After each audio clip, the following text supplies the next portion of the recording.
Okay, just wanted to take you through the quiz, and let me see if I can get a, doesn't look like I have a pointer on this one, but it looks like my mouse is visible.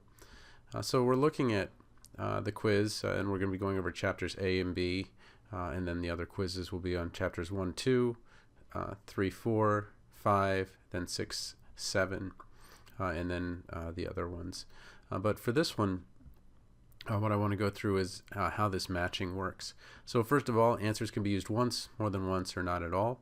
And then the generic name is on the left, and drug class, and maybe a little bit of description to distinguish them is on the right, and I'll show you what this means. So our first drug is calcium carbonate, and this is an antacid. But is it an antacid that's a saline laxative, or is it an antacid with no laxative effect? And you read in the book that calcium carbonate is actually a little bit constipating. That magnesium hydroxide is something that not only do you use as an antacid, but it has a laxative effect. Why is it so important? Well, especially with children, you want to know this because dehydration is such a concern. Docusate sodium, this is a stool softener. And polyethylene glycol, this isn't an osmotic, but what's important is that we have a little bit of an addition change to this type of quiz, in that there's now an incorrect spelling category. So if something is spelled incorrectly, as this is, it should be polyethyl, ethyl glycol, then you would pick E, regardless of the drug class. Okay, so then loperamide is an antidiarrheal. Now, why am I doing the spelling thing? That seems, ticky-tacky or whatever you want to call it. But how often do we really pay attention to every letter in the drug name?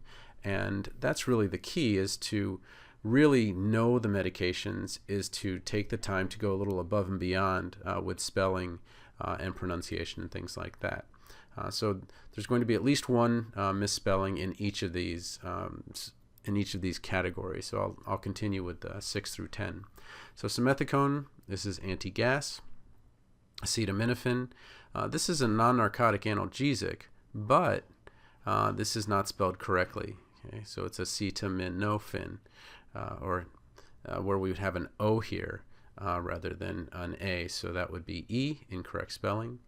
Ibuprofen, non-steroidal anti-inflammatory drug. Brompheniramine, chlorpheniramine are both first-generation antihistamines. Number 11, diphenhydramine. This is Benadryl, so also first-generation antihistamine. Cetirizine is a second-generation antihistamine, but this is incorrectly spelled. We have cetrizine, which is a mistake many people make. So this goes under incorrect spelling. Fexofenadine, loratadine are both second-generation antihistamines. Fluticasone, it's a steroid. It's a nasal steroid. It's also an oral steroid, so I just put steroid. Again, that sone stem, that's not really a stem, but you see quite a bit in those steroids. Triamcinolone, again, this is a steroid. You see that lone. Again, lone isn't a real stem, but we see it a lot in steroids. Hydrocortisone, same thing. That's a steroid.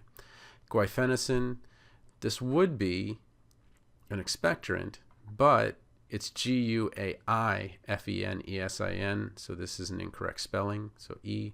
Dextromethorphan is an antitussive, or something to stop cough, and phenylephrine, decongestant, all the other ones spelled right. So this is the first quiz. The other quizzes will follow many of the drugs you've seen before in memorizing pharmacology, but now we're going to take the time to really make sure that we can pronounce and spell them correctly.